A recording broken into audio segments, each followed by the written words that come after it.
Welcome back, folks. It's really nice to see you again here. So now in this movie I'm going to show you that how you can place your external files in Photoshop as a smart object, and even I'm going to show you multiple different way that how you can create your smart objects. So now let's get to the business. So very first way you can place your external file as a smart object in Photoshop by going file, and you can see there's an open as a smart object. Yes, click here. And now you can see there's a whole lot of images and even PDF file, so you can place your external files now as a smart object in Photoshop because you have chosen open as a smart object. Okay, so now I'm going to click this one, and now you can see this is a new document open, and here you can see this is a smart object. And how you can say that? Because it's indicating that the symbol is a smart object. So now let's place this smart object here. So for that, just grab this one, okay, and now go up, however, this document, and now bring it here and leave it. And now here's your image as a smart object, you can see here. And now you can do whatever you want. I mean, you can just make it part of this poster. Let me show you. You can just multiply it and it's going to look like a part of this poster and do whatever you want, play with that. Okay, so this is the very first way you can place your external file as a smart object in Photoshop. Now let's take a look of second way. For that, let's hide it. You can go to file and you can just click a place embed, and now here you can choose any file and we're going to place as a smart object in Photoshop. So now let's close it, and you can do the same thing with Bridge. Let me show you. Just close it, go to file and go to browse in Bridge, and now here you can see I'm in Bridge, and you can do with same thing here. So you can see I just select this one because this is I'm going to place there, and now I right click and there you can see place in Photoshop, and if I just click here, now you can see it's going to be placed directly here. So this is a strong bounding box as a smart object. So once I just accept changes, you can see it is going to create smart object, and now once again I bring it here and I can do whatever you want. So now let's take a look at third way to do it.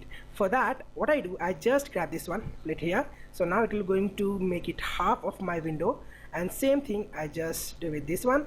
And now I just grab this image because this is I'm going to make it a smart object, and now I bring it here and drop it, and now I just make it full, and here you can see this is a smart object bounding box. When I hit enter, and now it will going to create a smart object. You can see there's a smart object, keep eye on this one. So I hit enter, and I can see this is created as a smart object. So this is your third way to open external file as a smart object. So now let's take a look at fourth way to do it. For that, I have to visit in Illustrator. So here I'm in Adobe Illustrator, and here you can see this is the same logo we have created in my New Vision course. So now I just go ahead, press Ctrl C to copy it and get back to Photoshop. So here you can see I'm in Photoshop once again, and here what I do, I just press Ctrl V to paste it here, and you can see paste as a smart object, pixel, path or shape layer.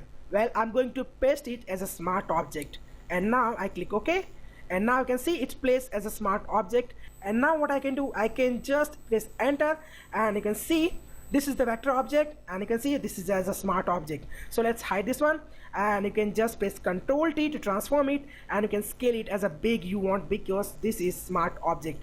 And even in the upcoming module I'm going to talk about that how you can use your vector object from Illustrator to smart object as a Photoshop. So don't worry about it, you are going to learn about it in upcoming modules. So I hit OK, and this is the final way you can place your external file as a smart object in Photoshop. And actually you have learned many ways to place your external file as a smart object in Photoshop.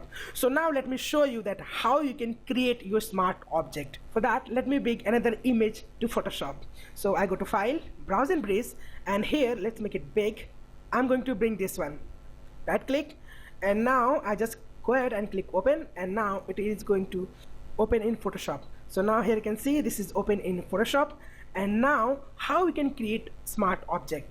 Well, the first way, you can just right click on this one and convert to smart object. You can just click here and you can see this is converted to smart object. Second way you can convert it to smart object by going to layer, smart object, and convert to smart object, and now you can see it's converted to smart object. You can see this smart object icon, and even you can set your keyboard shortcuts. Let me show you. You can go to edit, and here you can see this is keyboard shortcuts. You can click here, and here you can see this is a keyboard shortcut dialog. Well, you can set a keyboard shortcut for creating smart object. You can see we are in layer and smart object, so you can see there's a layer, and now go to smart object. Here you can see, let me show you.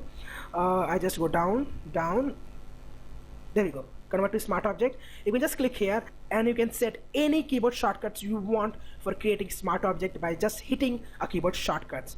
You can just press Ctrl Alt CMD options command and any key, so it will going to be a shortcut. And now in the next time when you want to create any images to a smart object, you just hit that shortcut and it will going to create a smart object for you. So now let's close it. And now here's the most important thing I really like to show you.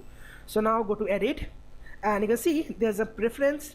Well, you can just go to general. You can see the shortcut is Ctrl K, so general, and here you can see in there's some option. You can see that there's a two very important options I really like to show you. The first one is resize image during place. So guess what, if your canvas width is 1280 into 720 pixels and you are going to place an image that is higher size than your canvas, like 2000 or 3000 something pixels, and if you can just place that image into a canvas, then it will going to automatically resize that image to fit your canvas if you this turned on, and this is by default turned on. And the second one is always create smart object when placing. So when you're going to place any image or external file to Photoshop, it will going to automatically convert to the smart object because this is checked. Okay, so now go ahead and click OK and we're going to place here. Now let me show you what I mean about resizing images. So for that, you can see this is very tiny. It's 259 to 273.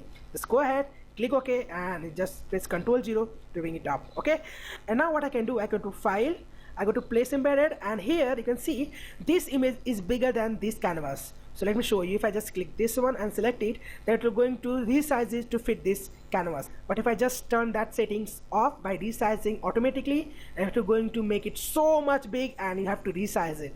So this is a very important thing to remember.